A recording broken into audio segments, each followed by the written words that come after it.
देख रहे हैं headlines daily HD news. Indore के चल रहे विकास और जमीन की बढ़ती कीमतों के साथ शहर में ऊंची इमारतों की ओर बदलाव देखा जा रहा है। इसी को लेकर इशरे FSCI और IPA इंदौर चैप्टर ने 22 सितंबर को ब्रिलियंट कन्वेंशन सेंटर में एक तकनीकी ज्ञान सत्र की मेजबानी की। इस कार्यक्रम का उद्देश्य ऊंची इमारतों के लिए आवश्यक एयर कंडीशनिंग सिस्टम, अग्नि जीवन सुरक्षा उपायों और उन्नत पाइपलाइन जल प्रबंधन प्रणालियों की योजना के बारे में जागरूकता बढ़ाना था।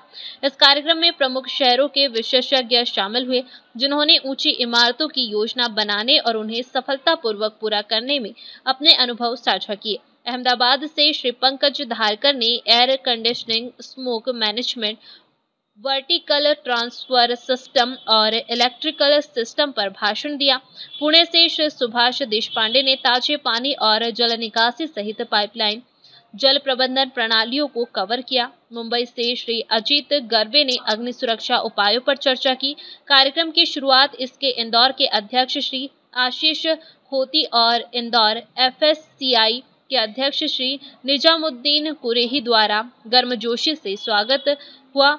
एक पैनल चर्चा भी इस कार्यक्रम का हिस्सा था, जिसका संचालन IPA इंदौर के अध्यक्ष श्री सपन शाह ने किया। समारोह के मास्टर श्री प्रभात पावेचा ने कार्यक्रम का संचालन सुनिश्चित किया, जबकि श्री मयंक दादू ने धन्यवाद ज्ञापन दिया और श्री सचिव श्री अंकुर झंवर ने मीडिया के साथ जानकारी साझा की और मेहमानों के परिवहन को कुशलता पूर्वक संभाला। तीनों समूहों, वास्तुकारों और IID टीम के सदस्यों सहित लगभग 130 उपस्थित लोगों ने विशेषज्ञ वक्ताओं से बहुमूल्य ज्ञान प्राप्त किया। मेरे ख्याल से जो बिल्डिंग में सभी इंजीनियरिंग सर्विसेज जो है, जैसे एयर कंडीशनिंग, पानी और बिजली और फायर सर्विसेज, यदि टॉल बिल्डिंग्स में यदि इसका इंटीग्रेशन न हो और कोई भी काम बराबर नहीं होगा, यदि इसका एयर कंडीशनिंग का इंटीग्रेशन, फायर का इंटीग्रेशन, इलेक्ट्रिकल का इंटीग्रेशन और जल का इंटीग्रेशन, ये सभी प्लानिंग स्टेज में होना चाहिए। जब बिल्डिंग बनना चालू होती है उसके पहले सारा डिज़ाइन कंप्लीट होना चाहिए। ये आज का हमारे सेमिनार का लर्निंग है कि सभी स्पीकर्स का ये कहना रहा कि ये होना चाहिए। यदि एयर कंडीशनिंग टॉल बिल्डिंग में बराबर डिज़ाइन नहीं हुआ तो जिससे इलेक्ट्रिकल सिस्टम में स्ट्रेस हो सकता है और जिसकी वजह से फायर के चांसेस हो सकते हैं। तो ये बहुत इम्पॉर्टेंट है कि सारा इंटीग्रेशन पहले से हो। पोस्ट कोविड एयर कंडीशनिंग की रिक्वायरमेंट पर्टिकुलरली टॉल बिल्डिंग्स में काफ़ी इम्पॉर्टेंट भूमिका है एयर कंडीशनिंग की। किस तरह से हम इन्फेक्शन कंट्रोल करें, किस तरह से हम सारी एयर की क्वालिटी को मेंटेन करें। आज बाहर पॉल्यूशन इतना बढ़ रहा है कि कैसे फिल्ट्रेशन हो, तो ये सभी एस्पेक्ट एयर कंडीशनिंग की दृष्टि से बहुत इम्पॉर्टेंट है। और अभी एयर कंडीशनिंग एक नेसेसिटी, मैं इंदौर का रहने वाला हूँ और मैंने जब 1978 और 80 में हम शायद पंखों की द्वारा रह सकते थे, आज शायद हमारे बेटियाँ बिना AC गाड़ी के चलते नहीं हैं। घरों में AC इतना बढ़ गया है कि ये एक नेसेसिटी हो चुकी है, ये कोई लग्जरी नहीं रही है। तो इसके लिए इसका एनर्जी एफिशिएंट होना और राइट डिज़ाइन होना बहुत इम्पोर्टेंट है, बहुत ज़रूरी है, क्योंकि तीनों मिलके ही स्पेस डिज़ाइनिंग होती है।